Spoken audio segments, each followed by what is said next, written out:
Herkese selamlar. Bugün lahana sarması tarifini paylaşacağım. Lahana sarmasını farklı bir versiyonunu paylaşacağım. Bu tarifi deneyin ve yorumlarınızı mutlaka yazın. Çok lezzetli oluyor. Bakalım siz nasıl bulacaksınız? İlk öncelikle lahanayı kesmekle başlıyoruz. Ortadan ikiye bölelim. Daha sonra saracağım büyüklükte dilimliyorum. Bu keseceğim büyüklük ideal. Tencereye su koyup kaynatalım. Daha sonra bu kestiğim düzgün dilimleri kaynamış suyun içerisine atalım. 6 dakika kadar bekletelim. Arada bir kevgirle çevirelim ki her tarafı haşlansın. Diğer sarılmayan bölümlerini atmayın. Onlardan turşu yapabilirsiniz ya da farklı şekillerde değerlendirebilirsiniz. Derin bir kaba soğuk su dolduralım. 5-6 dakika sonunda lahana yapraklarını kaynar suyun içinden kevgirle çıkarıp soğuk su içerisine alalım. Birkaç dakikada soğuk suda bekletelim ve süzelim. Tencerenin büyüklüğüne göre 2 ya da 3 seferde haşlıyorum. Her seferinde soğuk suyu yenileyelim. Aynı soğuk suyu kullanmayın çünkü sıcak olan lahanalar soğuk suyu da ısıtacaktır. Lahanalar süzülürken iç harcını hazırlayalım. İç harcı için 2 su bardağı bulguru güzelce yıkayalım. Üzerine 2 su bardağı kaynar su ekleyelim ve ocağa alalım. Ocak kısık ateşte olsun. Suyunu çekince ocağı kapatalım. Daha sonra 4-5 adet orta boy patatesi küp küp doğrayalım. Patateslerin üstünü geçecek kadar su ekleyelim ve 1 çay kaşığı tuz serpelim. Patatesler haşlanınca fazla suyunu dökelim. Patates ezici ile püre haline getirelim.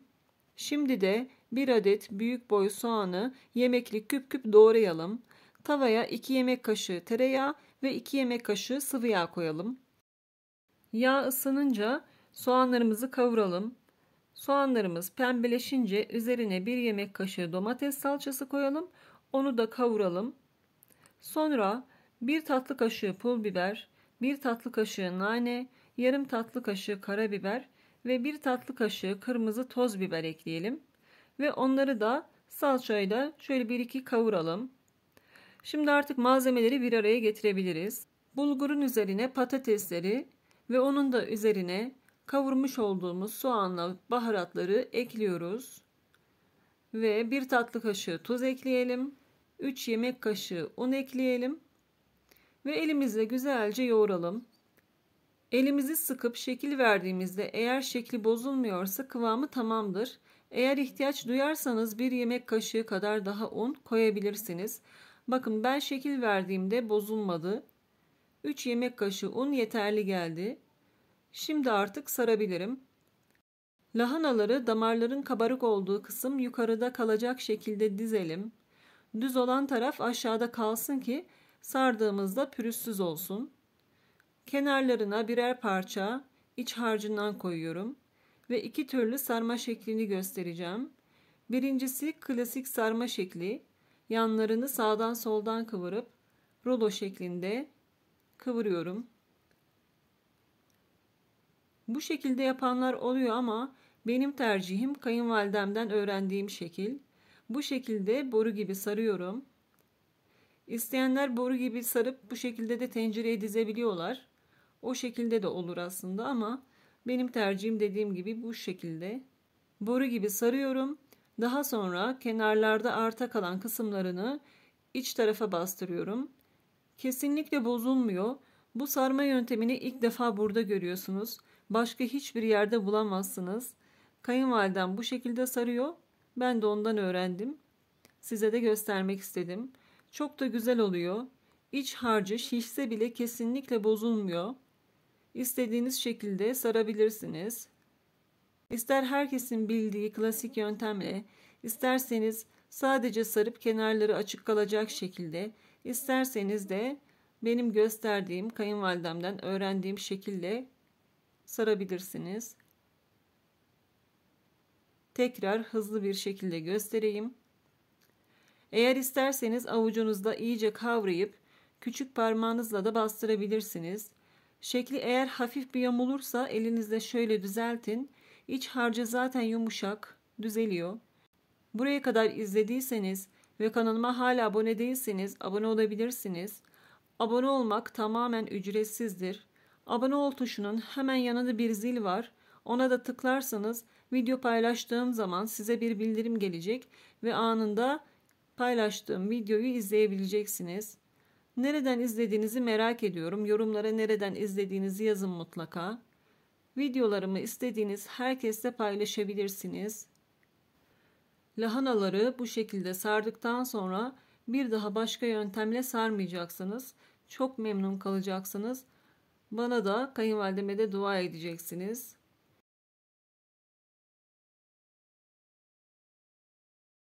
Çok güzel oldu bakın. Çok sağlam, hiçbir şekilde bozulmaz. İç harcı ne olursa olsun bu şekilde sarabilirsiniz. Tencerede şişse bile şekli kesinlikle bozulmuyor. Şöyle elime alayım bakın, hiçbir şekilde bozulma olmuyor. Klasik yöntemle sarsaydım bu şekilde yapamazdım. Şimdi bütün sarmalarım hazır. Artık tencereye dizebilirim. Tencerenin en altına yapraklardan artanları diziyorum. Üzerine intizamlı bir şekilde sarmaları diziyorum.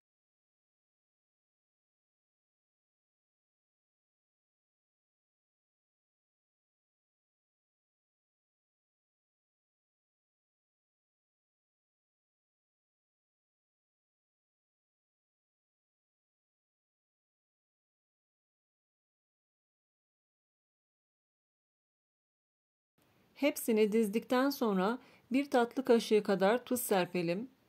Onun da üzerine bir su bardağı su ekleyelim. Sıcak soğuk fark etmez. Ve bir tatlı kaşığı kırmızı toz biber serpelim. Üzerine tekrar artan ya da çok damarlı lahana yapraklarını seriyorum. Ve bir tabak kapatıyorum. Eğer dolma taşınız varsa onu da kapatabilirsiniz. Ve yüksek ateşte ocağa alıyorum. Kaynamaya başlayınca ocağa kısık ateşe alalım. Yaklaşık 1 saat kadar pişirelim. Kontrollü bir şekilde pişirin. Suyunu çektiği zaman ocaktan indirebilirsiniz. Tencereyi kulplarından tutup kendinize doğru bükerek suyunu kontrol edebilirsiniz. Kapağını açmadan yarım saat dinlendirin. Şimdi üzeri için sos hazırlayalım. Sos için tavaya 2 yemek kaşığı tereyağı ve 2 yemek kaşığı sıvı yağ koyalım. 1 tatlı kaşığı domates salçası, 1 tatlı kaşığı biber salçası ve 1 tatlı kaşığı kırmızı toz biber alıp güzelce kavuruyorum. Kavrulduktan sonra üzerine et suyu ekliyorum. Mutlaka et suyu kullanın. Hem daha sağlıklı, hem daha besleyici, hem de daha lezzetli olur. Eğer et suyunuz yoksa et bulyonun çeyreğini kullanabilirsiniz ya da sade su kullanabilirsiniz. Suyu kaşık kaşık ekleyerek salçayı açın. Ben 7 yemek kaşığı kullandım. Suyu salçanızın türüne ya da yapısına göre daha az ya da daha çok kullanabilirsiniz. O yüzden kontrollü bir şekilde kaşık kaşık ekleyin. Salça açılınca tamamdır. Lahana sarması pişti. Yarım saatte dinlendi. Artık servis edebiliriz. Üzerindeki yaprakları çıkaralım ve servis tabağına alalım. Bakın tencereyi zıplatıyorum. Yine de hiçbirisinde bir açılma olmuyor.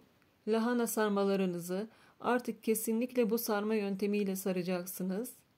Üzerine sarımsaklı yoğurt ve hazırlamış olduğum sostan gezdirip bir tutam da kuru nane serpiyorum.